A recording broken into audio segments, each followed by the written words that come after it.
Hi, I'm Lindsay Alexander, and this is mybanktracker.com.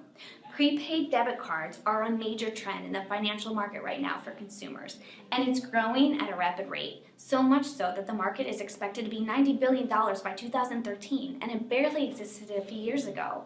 The main reason for all of this is because Americans became very weary after the whole recession.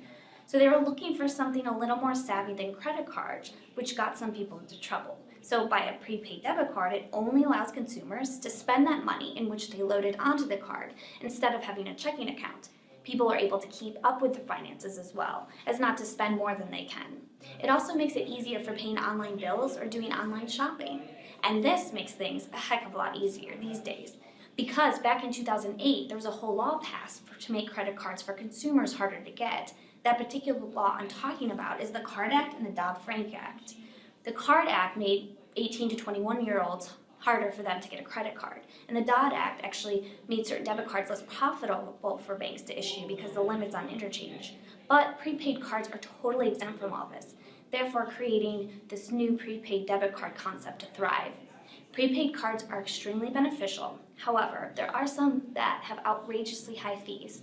So you have to be mindful on how you use your prepaid debit card. You, of course, won't come into debt by using the prepaid card, but there are always ways to misstep, especially if there are ways you can avoid those fees. I'm Lindsay Alexander with mybanktracker.com. Together, we're going to build your finances and rebuild the world.